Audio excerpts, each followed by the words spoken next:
সেই সময়কার অবস্থা ছিল অত্যন্ত কষ্টের। মা ফাতিমা রাদিয়াল্লাহু আনহার ঘরে সামান্য পরিমাণেও খাবার ছিল না। ছোট্ট হাসান ও হুসাইন রাদিয়াল্লাহু আনহু মায়ের আঁচল ধরে কাঁদতে লাগলো, মা আমাদের খাবার দাও, আমরা খুব ক্ষুধার্ত।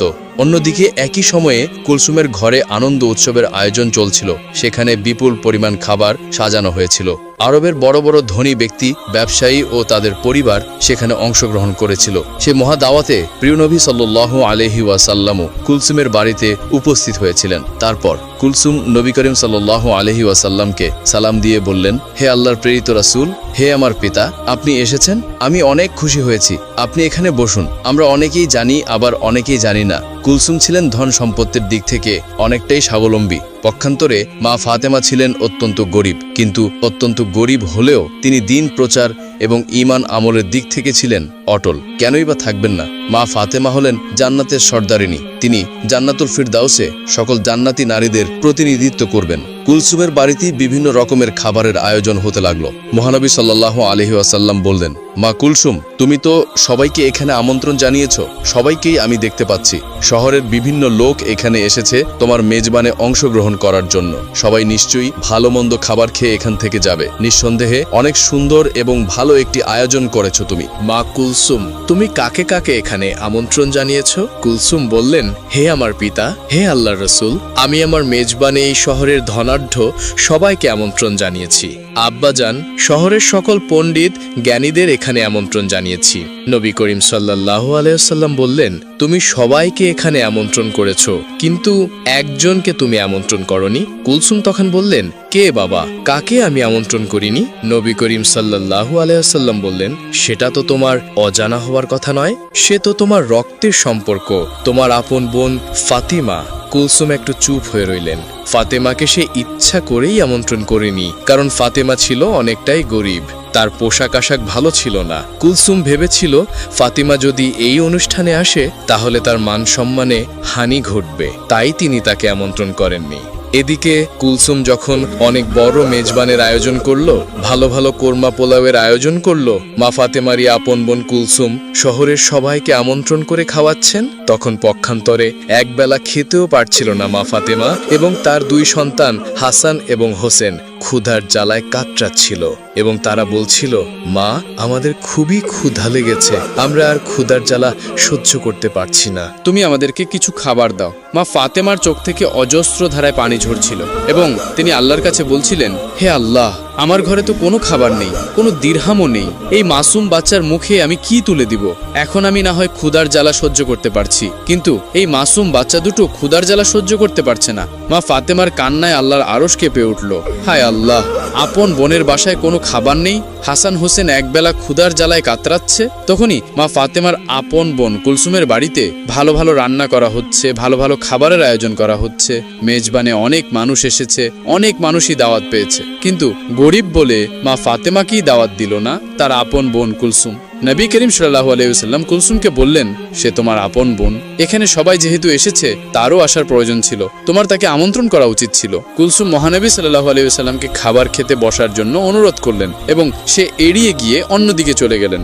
সবাই খাবার খেতে বসে গেল এবং খাবার চুলা থেকে উঠাতে লাগলো। কুলসুম সবকিছু তদারকি করতে লাগলেন। নবী করিম সাল্লাল্লাহু আলাইহি ওয়াসাল্লাম দুঃখ ভারাক্রান্ত মন নিয়ে দাঁড়িয়ে রইলেন। সে কি করে সেখান থেকে খাবার গ্রহণ করবেন? তার সবথেকে আদরের মেয়ে মা ফাতেমা সেখানে আসেনি, তার কলিজার টুকরা নাতি হাসান হোসেন ক্ষুধার জ্বালায় কাতরাচ্ছিল। হায় আল্লাহ, এই নিদারুণ অসহায়ত্ব দেখে নবী করিম সাল্লাল্লাহু আলাইহি ওয়াসাল্লামের মনেও অনেকটাই কষ্ট লাগলো। তারপর মা ফাতেমার কাছে যখন হাসান হোসেন ক্ষুধার জ্বালায় চিৎকার করছিল, মা ফাতেমা কোনো উপায় না পেয়ে শুধু চুলাতে গরম পানি ফোটাতে লাগলেন এবং হাসান হোসেনকে বললেন, এই তো বাবা, একটু পরেই খাবার হয়ে যাবে, তোমরা যাও পাহাড়ের কাছে গিয়ে খেলা করো, আমি রান্না হলেই তোমাদেরকে ডাকবো। আসলে চুলায় তো কোনো খাবারই ছিল না, শুধুই গরম পানি দিয়ে ফোটাচ্ছিলেন মা ফাতেমা, কারণ ছেলেদের তো কিছু একটা বোঝাতে হবে। তার ঘরে যে কোনো খাবার নেই, সে শুধুই এই অবস্থা দেখছিলেন এবং তার চোখ থেকে অজস্র ধারায় পানি ঝরছিল। পক্ষান্তরে তার আপন বোনের বাসায় অনেক ধরনের খাবারের আয়োজন হতে লাগলো। তারপর সবাইকে খাবারের জন্য যখন কুলসুম খাবারের পাত্রের কাছে গেলেন, তিনি সেই ঘটনা দেখে অবাক হয়ে রইলেন, কারণ তিনি যখন খাবারের পাত্রের কাছে গিয়ে খাবারের ঢাকনা একে একে ওপরে তুললেন তিনি দেখলেন সকল খাবারই রান্না করা ভালো ভালো খাবার, পোলাও, কোরমা, মাংস সবকিছু পাথর হয়ে গিয়েছে। তিনি বললেন, হাই আল্লাহ, এ কি করে সম্ভব? এ কি করে হলো? একটু আগেই তো সকল খাবার রান্না করা হয়েছিল। খাবার রেখে আমি আমার পিতার সাথে কথা বলছিলাম, এখন সকল খাবার কিভাবে পাথর হয়ে গেল? কার অভিশাপে এমন হলো? শহরের বিভিন্ন মানুষ এখানে এসেছে, সবাই অপেক্ষা করছে। আমি যদি এখন খাবার না দিতে পারি আমার মান সম্মান কিছুই থাকবে না। এই কথা ভাবতে ভাবতে কুলসুম দৌড়ে মহানবী সাল্লাল্লাহু আলাইহি ওয়াসাল্লামের কাছে গেলেন। তিনি তার পিতাকে বললেন, হে আমার পিতা, আমি এখন কি করব? আমার অনেক বড় বিপদ হয়ে গেছে। এমন কেন হলো? আমি কিছুই ভেবে পাচ্ছি না। মহানবী হযরত মুহাম্মদ সাল্লাল্লাহু আলাইহি ওয়াসাল্লাম তার মেয়ে কুলসুমকে বললেন, কেন মা, কি হয়েছে? তোমাকে এত হতাশাগ্রস্ত লাগছে কেন? আমাকে খুলে বলো। কুলসুম বললেন, আমি যে খাবারের আয়োজন করেছিলাম, যে খাবার বাবুর্চিরা রান্না করেছিল, সকল খাবারই প্রায় হয়ে গিয়েছিল। আমি যখন আপনার সাথে কথা বলে সবাইকে খাবার দেওয়ার জন্য, তদারকি করার জন্য খাবারের কাছে গেলাম এবং গিয়ে খাবারের পাত্র একে একে উঠাতে লাগলাম, আমি দেখলাম সকল খাবারই কয়লায় পরিণত হয়ে গিয়েছে। এখন আমি কি খাওয়াবো? এই আমন্ত্রিত অতিথিদের আমি তাদের কি দিব? এত বড় মেজবানে শহরের ধনী ব্যক্তিরা, জ্ঞানী ব্যক্তিরা উপস্থিত হয়েছে। আমি যদি এখন তাদের সামনে খাবার দিতে না পারি তাহলে আমার মান সম্মান কিছুই থাকবে না। আপনি আমাকে সাহায্য করুন, আমি এখন কি করতে পারি? নবী করিম সাল্লাল্লাহু আলাইহি ওয়াসাল্লাম সবকিছুই বুঝতে পারলেন। তিনি বললেন, মা কুলসুম, তুমি অনেক বড় ভুল করে ফেলেছ, যে ভুলে আল্লাহর আরশ কেঁপে গিয়েছে। আল্লাহ অনেকটাই তোমার উপর নারাজ হয়েছেন, আর তিনি এজন্যই নারাজ হয়েছেন তুমি তোমার আপন বোন ফাতেমাকে গরিব বলে এই মেজবানে আমন্ত্রণ করনি। সে দিন আনে দিন খায়। তার মাসুম বাচ্চা হাসান ও হোসেন ভালো মন্দ খাবার তো দূরের কথা, দুবেলা পেট ভরে খেতেও পারে না। অথচ আপন বোনের ছেলেদের তুমি তোমার মেজবানে আমন্ত্রণ করনি। শহরের সকল মানুষকে তুমি আমন্ত্রণ করেছো, আর সে গরিব বলে, তার পোশাক আশাক ভালো নয় বলে তুমি তাকে আমন্ত্রণ করনি। সে মনে অনেকটাই কষ্ট পেয়েছে, তার মাসুম বাচ্চারা ক্ষুধার জ্বালায় কাতরাচ্ছে।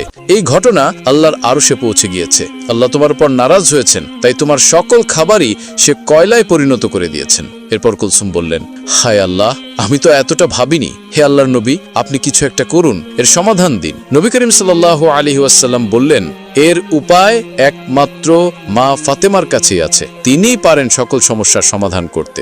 নিশ্চয়ই তার ইচ্ছায় আল্লাহ রাব্বুল আলামিন এই সমস্যার সমাধান করে দিতে পারেন। তখন কুলসুম দৌড়াতে দৌড়াতে মা ফাতেমার বাড়িতে পৌঁছে গেলেন। সেখানে গিয়ে তিনি মা ফাতেমাকে ডাক দিলেন। মা ফাতেমা বাড়ি থেকে বের হয়ে আসলেন এবং বললেন, হে আমার বোন, তোমাকে এতটা হতাশাগ্রস্ত দেখাচ্ছে কেন? এই অসময়ে আমার বাড়িতে কেন? আজ তো তোমার বাড়িতে অনেক বড় খাবারের আয়োজন, অনেক বড় মেজবানের আয়োজন করেছো তুমি। কুলসুম কান্না করে বললেন, হে আমার বোন, আমাকে তুমি ক্ষমা করে দাও। আমার মেজবানে আমি সবাইকে আমন্ত্রণ করেছি, তোমাকে আমি আমন্ত্রণ করিনি। আমি অনেক বড় ভুল করে ফেলেছি। মা ফাতেমা বললেন, না না, ঠিক আছে, আমি নিতান্তই গরিব মানুষ। শহরের ধনী মানুষেরা তোমার আমন্ত্রণে এসেছে। আমি ওখানে গেলে তোমার মান সম্মানের হানি হতে পারে, এটা আমি বুঝতে পেরেছি। তোমার উপর আমার কোনোই রাগ নেই। তখন কুলসুম বললেন, এখন এসব কথা বলার সময় নয়। তুমি আমাকে ক্ষমা করে দিও, তোমাকে আমি আমন্ত্রণ করিনি। বিদায়। মহান আল্লাহ রব্বুল আলামিন আমার উপর নারাজ হয়েছেন। আমি যখনই সবাইকে খাবার দিতে যাব তখন দেখি আমার সকল খাবারই কয়লায় পরিণত হয়ে গিয়েছে। তুমি এখনই সেখানে চলো। আমার পিতা নবী করিম সাল্লাল্লাহু আলাইহি ওয়াসাল্লামও সেখানে রয়েছেন। হে আমার বোন, তুমি যদি ওখানে উপস্থিত না হও তাহলে ওই সমস্যার সমাধান হবে না এবং আমি শহরের কাউকেই খাবার দিতে পারবো না। তারা সবাই উপস্থিত হয়েছে, তাদের কাউকেই খাবার দিতে না পারলে তোমার আপন বোন কুলসুমের মান সম্মান কিছুই থাকবে না। এই কথা শুনে মা ফাতেমা বললেন, ঠিক আছে, আমি তোমার কষ্টের কথা বুঝতে পেরেছি, তুমি হতাশ হয়েও না, চলো দেখি কি করা যায়। এই বলে হাসান হোসেনকে নিয়ে কুলসুমের বাড়ির দিকে রওনা করলেন। তারপর কুলসুমের বাড়িতে গিয়ে মা ফাতেমা দেখলেন নবী করিম সাল্লাল্লাহু আলাইহি ওয়াসাল্লাম মা ফাতেমার অপেক্ষায় মেজবানে উপস্থিত সকলের সামনে দাঁড়িয়ে রয়েছেন। মা ফাতেমা সেখানে গিয়ে আল্লাহর নবীকে সালাম দিয়ে বললেন, হে আমার পিতা, আমার সালাম গ্রহণ করুন। মহানবী হযরত মুহাম্মদ সাল্লাল্লাহু আলাইহি ওয়াসাল্লাম মা ফাতেমার সালামের উত্তর দিয়ে বললেন, মা ফাতেমা, তুমি এসেছো, আমি তোমারই অপেক্ষায় ছিলাম। মা ফাতেমা বললেন, হ্যাঁ বাবা, আমি এসেছি। কুলসুম আমার বাড়িতে গিয়েছিল আমাকে ডাকতে, ওই আমাকে নিয়ে আসলো। নবী করিম সাল্লাল্লাহু আলাইহি ওয়াসাল্লাম বললেন, হ্যাঁ, তোমার বোনের অনেক বড় বিপদ, সে একটি ভুল করে ফেলেছে। আমি নিজেও জানি তার এই কাজটি করা ঠিক হয়নি। মহান আল্লাহ রব্বুল আলামিন তোমার কষ্টে তিনিও ব্যথিত হয়েছেন। তোমার বোন কুলসুম একটি ভুল করে ফেলেছে। সে তোমাকে আমন্ত্রণ করেনি, সে অহংকারের বশে একটি পাপ করে ফেলেছে। আল্লাহ রব্বুল আলামিন তোমার দুঃখ কষ্ট দেখে তিনিও নারাজ হয়েছেন। আজকের এই মেজবানে শহরের গণ্যমান্য ব্যক্তিরা উপস্থিত হয়েছে। তোমার বোনের এখানে তারা আজকে দুপুরে আহার গ্রহণ করবে, কিন্তু তারা কি করে খাবে? মেজবানের জন্য যে সকল খাবার রান্না করা হয়েছিল সে সকল খাবার কয়লায় পরিণত হয়ে গিয়েছে। এই কথা শুনে মা ফাতেমা অবাক হয়ে বললেন, আমি তো আমার বোনকে কখনোই অভিশাপ দিইনি, এমনটি কেন হলো? মহানবী হজরত মোহাম্মদ সাল্লাল্লাহু আলাইহি ওয়াসাল্লাম বললেন, মা ফাতেমা, তুমি অভিশাপ দাওনি, অভিশাপের প্রয়োজন পড়েনি, কিন্তু হাসান হোসেনের ক্ষুধার যন্ত্রণা, মা হিসেবে তোমার আহাজারি আল্লাহ রব্বুল আলামিনের আরশকেও কাঁপিয়ে দিয়েছে। তাই এই মেজবানে যে সকল খাবার রান্না করা হয়েছিল তার হুকুমে সকল খাবারই কয়লা হয়ে গিয়েছে। এখন তোমার বোন অনেকটাই চিন্তায় পড়ে গেছে যে এত সব আমন্ত্রিত অতিথিদের যদি সে খাবার দিতে না পারে তাহলে তার মান সম্মান কিছুই থাকবে না। মা ফাতেমা বললেন, হে আল্লাহর প্রেরিত রাসূল, হে আমার পিতা, আমার এখন কি করণীয় রয়েছে? নবী করিম সাল্লাল্লাহু আলাইহি ওয়াসাল্লাম বললেন, তুমি যদি মন থেকে কুলসুমকে ক্ষমা করো এবং আল্লাহর দরবারে দোয়া করো, হয়তোবা আল্লাহ এর সমাধান করে দিবেন। তখন মা ফাতেমা বললেন, ঠিক আছে বাবা, আমি যাচ্ছি। এই বলে যেখানে খাবার রান্না করা হচ্ছিল, যেখানে সকল খাবার কয়লা হয়ে গিয়েছিল, কুলসুমকে নিয়ে সেই জায়গায় গেলেন। আল্লাহর নাম নিয়ে বিসমিল্লাহ বলে মা ফাতেমা সকল খাবারের পাত্র কাপড় দিয়ে ঢেকে দিলেন এবং আল্লাহর দরবারে দোয়া করলেন এবং কুলসুমকে বললেন, তুমি কাপড় তোলো খাবারের ওপর থেকে। খাবারের পাত্রের ওপর থেকে যখন কাপড় সরালেন তখন দেখলেন সকল কয়লায় পরিণত হওয়া খাবার আগের অবস্থায় ফিরে এসেছে। কুলসুম আল্লাহর দরবারে শুকরিয়া আদায় করলেন, মা ফাতেমাও আল্লাহর দরবারে শুকরিয়া আদায় করলেন।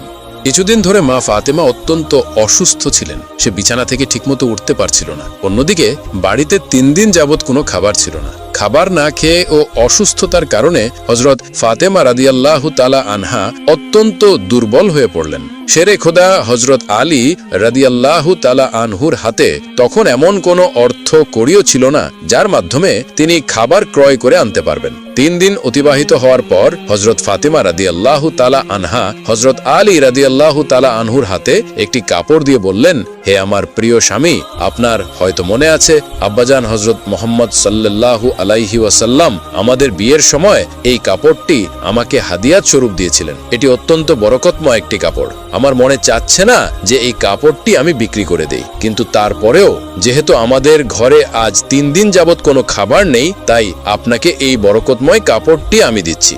আপনি এটিকে বাজারে বিক্রি করে এর মূল্য দিয়ে কিছু খাবার খরিদ করে নিয়ে আসুন। হযরত আলী রাদিয়াল্লাহু তাআলা আনহু ফাতিমা রাদিয়াল্লাহু তাআলা আনহার কাছ থেকে সেই কাপড়টি নিয়ে বাজারের দিকে রওনা করলেন। তিনি কাপড়টি নিয়ে বাজারের দিকে পৌঁছালেন এবং সেটিকে বিক্রি করার জন্য অনেক ক্রেতাকে দেখালেন। কিন্তু কাপড়টি অত্যন্ত পুরনো হওয়ায় সেটি ক্রয় করার জন্য কোনো ক্রেতাই আগ্রহ দেখাচ্ছিল না। এ কারণে হযরত আলী রাদিয়াল্লাহু তাআলা আনহু একেবারেই নিরাশ হয়ে পড়লেন।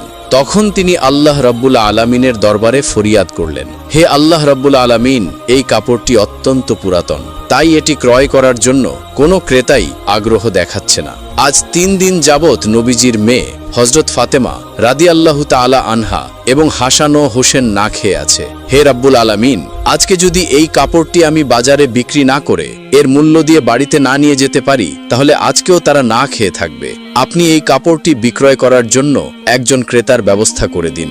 শেরে খোদা হযরত আলী রাদিয়াল্লাহু তাআলা আনহুর এই দোয়ার পরেই একজন ক্রেতা আগমন করল এবং সে তাকে প্রশ্ন করল, আলী, তুমি কি এই কাপড়টি বিক্রি করতে চাও? হযরত আলী বললেন, জনাব, আমি তো বিক্রি করার জন্যই এটিকে বাজারে নিয়ে এসেছি। তখন লোকটি বলল, কি পরিমাণ অর্থ দিলে তুমি এই কাপড়টি বিক্রি করবে? শেরে খোদা হযরত আলী জানতেন এই কাপড়টি অত্যন্ত পুরাতন, এর মূল্য সর্বোচ্চ 1 দিরহাম বা 2 দিরহাম হতে পারে। তাই তিনি কোনো দাম না চেয়ে বললেন, জনাব, আপনার যা মর্জি তাই প্রদান করুন, আমি নিজ থেকে কাপড়টির কোনো দাম চাচ্ছি না। তখন সেই ক্রেতা বলল, আমি 6 দিরহাম দিয়ে এই কাপড়টি ক্রয় করতে চাই, তুমি কি বিক্রি করতে রাজি আছো? তখন আলী রাদিয়াল্লাহু তাআলা আনহু অত্যন্ত খুশি হয়ে রাজি হয়ে গেলেন এবং বললেন, জনাব, আপনি আমাকে 6 দিরহাম দিয়ে এই কাপড়টি ক্রয় করতে পারেন। অতঃপর ক্রেতা হযরত আলী রাদিয়াল্লাহু তাআলা আনহুকে 6 দিরহাম দিল এবং হযরত আলী রাদিয়াল্লাহু তাআলা আনহু ক্রেতাকে তার কাপড়টি হস্তান্তর করলেন। ওইদিকে আল্লাহ রাব্বুল আলামিনের একদল ফেরেশতা অন্য একদল ফেরেশতাকে বলতে লাগলো,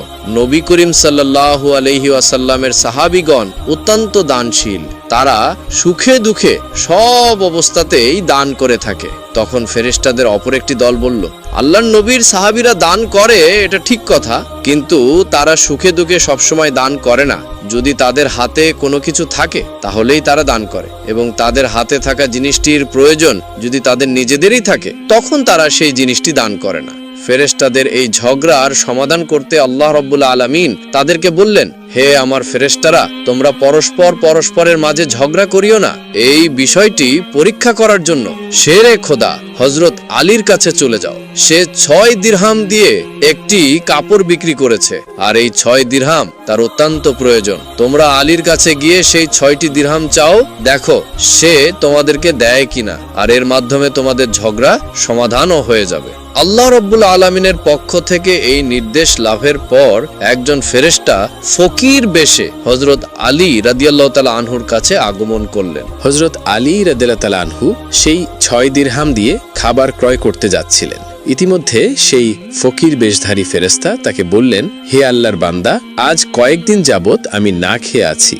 দীর্ঘদিন যাবত না খেয়ে থাকার কারণে আমার শরীরে সামান্যতম নড়াচড়া করার শক্তি নেই। আমি আল্লাহর ওয়াস্তে তোমার কাছে কিছু ফরিয়াদ করছি, যদি তোমার নিকট কোনো অর্থকড়ি থাকে দয়া করে আমাকে সেগুলো দান করো, যাতে সেই অর্থ দিয়ে আমি খাবার ক্রয় করে খেতে পারি এবং আমার ক্ষুধার জ্বালা নিবারণ করতে পারি। ফকিরের মুখে এসব কথা শুনে হযরত আলী রাদিয়াল্লাহু তাআলা আনহু ভাবতে লাগলেন, হে আল্লাহ, আজ 3 দিন যাবত আমার স্ত্রী ও সন্তান না খেয়ে আছে। 3 দিন পরে আমার স্ত্রী ফাতেমা আমাকে একটি কাপড় বিক্রি করতে দিলেন। কথা ছিল সে কাপড় বিক্রি করে তার অর্থ দিয়ে আমি তাদের জন্য খাবার ক্রয় করে নিয়ে যাব, কিন্তু আল্লাহর এক অসহায় বান্দা আমার কাছে ভিক্ষা প্রার্থনা করছেন।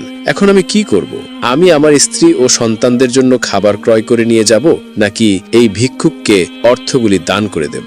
সর্বশেষে তিনি সিদ্ধান্ত নিলেন যে ভিক্ষুককে এই অর্থগুলি দান করে দেবেন। অতঃপর তিনি মনে মনে ভাবতে লাগলেন, আল্লাহই আমার উত্তম অভিভাবক, এই ভিক্ষুককে আমি এই 6 দিরহাম দান করে দিই। তখন তিনি সেই 6 দিরহাম ভিক্ষুককে দান করে দিলেন। এরপর তিনি অত্যন্ত চিন্তিত ও পেরেশান মনে সামনে চলতে লাগলেন।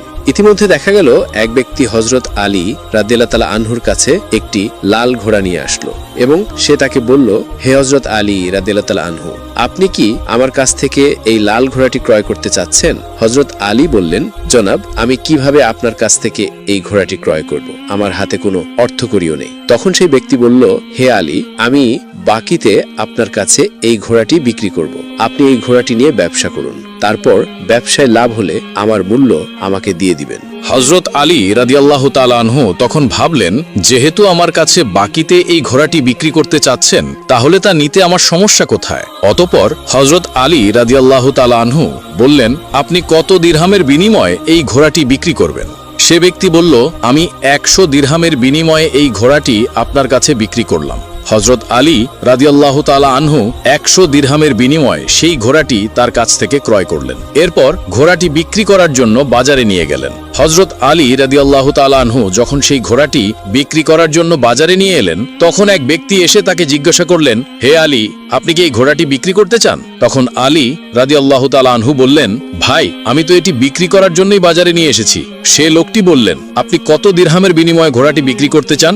আলী রাদিয়াল্লাহু তাআলা আনহু নিজে থেকে কোনো দাম না বলে সেই লোকটাকে বললেন, আপনি কত দিরহামের বিনিময়ে ঘোড়াটি ক্রয় করতে পারবেন? সে ব্যক্তি তখন বলল, আমি 160 দিরহামের বিনিময়ে এই ঘোড়াটি আপনার কাছ থেকে ক্রয় করতে চাই। তখন হযরত আলী রাদিয়াল্লাহু তাআলা আনহু চিন্তা করলেন, আমি তো এই ঘোড়াটি 100 দিরহামের বিনিময়ে ক্রয় করেছি, আর তিনি আমাকে মূল্য পরিশোধ করতে চাচ্ছেন 160 দিরহাম। অতএব এখানে আমার 60 দিরহাম লাভ হবে। তখন হযরত আলী রাদিয়াল্লাহু তাআলা আনহু বললেন, ভাই, আমি আপনার কাছে 160 দিরহামের বিনিময়ে ঘোড়াটি বিক্রি করে দিলাম। সে ব্যক্তি হযরত আলী রাদিয়াল্লাহু তাআলা আনহুর কাছে 160 দিরহাম দিয়ে সেই ঘোড়াটি ক্রয় করলেন। হযরত আলী রাদিয়াল্লাহু তাআলা আনহু তখন যার কাছ থেকে ঘোড়াটি ক্রয় করেছিলেন তাকে 100 দিরহাম পরিশোধ করার পরেও তার কাছে রয়ে গেল 60 দিরহাম। তিনি 6 দিরহাম আল্লাহর রাস্তায় দান করেছিলেন। আল্লাহ রাব্বুল আলামিন তার বিনিময়ে তাকে 10 গুণ বৃদ্ধি করে 60 দিরহাম দিয়ে দিলেন। অতঃপর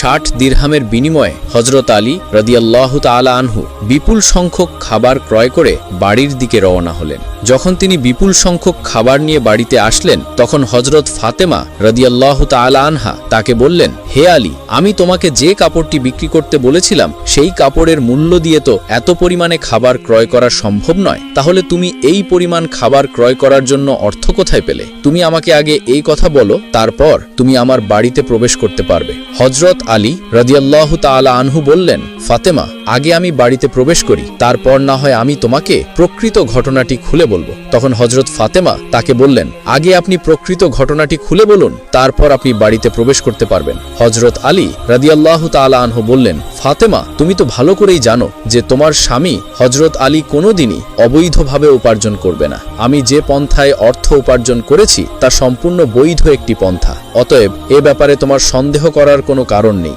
কিন্তু হজরত ফাতেমা হজরত আলী রাদিয়াল্লাহু তাআলা আনহুর এই কথাগুলো তেমন একটা বুঝতে চাইলেন না। হজরত আলী এবং হজরত ফাতেমা রাদিয়াল্লাহু তাআলা আনহার মাঝে এই ঘটনা ঘটার কিছুদিন পরে হুজুরে আকরাম সাল্লাল্লাহু আলাইহি ওয়াসাল্লাম ফাতেমাকে ডেকে তার দরবারে নিয়ে গেলেন। তারপর তিনি তাকে বললেন, হে ফাতেমা, শোনো, তুমি কিছুদিন আগে তোমার স্বামীকে একটি কাপড় বিক্রি করার জন্য দিয়েছিলে। হজরত আলী সেই কাপড় বিক্রি করে তোমার জন্য অনেক খাবার ক্রয় করে নিয়ে এসেছিল, কিন্তু তুমি সন্দেহ করেছিলে যে আলী এগুলো বৈধ পথে উপার্জন করেছে কিনা। এজন্য তুমি তোমার স্বামীকে ঘরে প্রবেশ করতে দাওনি এবং তাকে বিভিন্ন প্রশ্ন করার মাধ্যমে তার মনে কষ্ট দিয়েছিলে, অথচ তুমি জানতে তোমার স্বামী আলী অবৈধ পথে কোনোদিনও উপার্জন করতে পারে না। হে ফাতেমা, তুমি যখন আলীকে সেই কাপড়টি বিক্রি করার জন্য দিয়েছিলে, হযরত আলী তার জন্য ক্রেতা খুঁজে পাচ্ছিল না। তখন আল্লাহ রাব্বুল আলামিন তার ফেরেশতা হযরত মিকাইলকে তার কাপড় ক্রয় করার জন্য পাঠিয়েছিলেন। আল্লাহর ফেরেশতা মিকাইল 6 দিরহামের বিনিময়ে হযরত আলীর কাছ থেকে সেই কাপড়টি ক্রয় করেছিল। এরপর আল্লাহর আরেকজন ফেরেশতা এসে আলীর কাছ থেকে সেই 6 দিরহাম ভিক্ষা প্রার্থনা করে। আলী সেই 6 দিরহাম আল্লাহর রাস্তায় তাকে দান করে দেয়। অতঃপর আলী চিন্তিত অবস্থায় বাড়ি ফিরে আসছিল। এমন সময় হযরত জিবরাইল আলাইহিস সালাম তার কাছে একটি লাল ঘোড়া 100 দিরহামের বিনিময়ে বাকিতে বিক্রি করে। আলী সেই ঘোড়াটিকে নিয়ে বাজারে যায় এবং হযরত ইসরাফিল আলাইহিস সালাম তাকে 160 দিরহামের বিনিময়ে তার কাছ থেকে সেই ঘোড়াটি ক্রয় করে। আল্লাহ রাব্বুল আলামিন আলীকে 6 দিরহাম দানের বিনিময়ে 10 গুণ বৃদ্ধি করে 60 দিরহাম প্রদান করেন এবং সেই অর্থগুলি দিয়ে আলী প্রচুর পরিমাণে খাবার ক্রয় করে তোমার জন্য নিয়ে গিয়েছিল। হে ফাতেমা, শুনে রাখো, যে কাপড়টি হযরত আলী বিক্রি করেছিল, আল্লাহ রাব্বুল আলামিন সেই কাপড়টি জান্নাতে সংরক্ষণ করে রেখেছেন এবং যে ঘোড়াটি দিয়ে আলী ব্যবসা করেছিল সেই ঘোড়াটিকেও আল্লাহ রাব্বুল আলামিন জান্নাতে সংরক্ষণ করে রেখেছেন। কাল কিয়ামতের দিন যখন তুমি জান্নাতে প্রবেশ করবে, তখন তুমি সেই ঘোড়ার উপরে থাকবে এবং সেই কাপড়টি হবে ঘোড়ার লাগাম, আর সেই লাগামটা ধরে থাকবে উক্ত কাঠুরিয়ার স্ত্রী। লাগামটি ধরে থাকার কারণে সে তোমার আগেই জান্নাতে প্রবেশ করবে এবং তুমি তারপরে জান্নাতে প্রবেশ করবে। কাঠুরিয়ার স্ত্রীর অতুলনীয় স্বামী ভক্তিই হলো তার এই মর্যাদা প্রাপ্তির একমাত্র কারণ।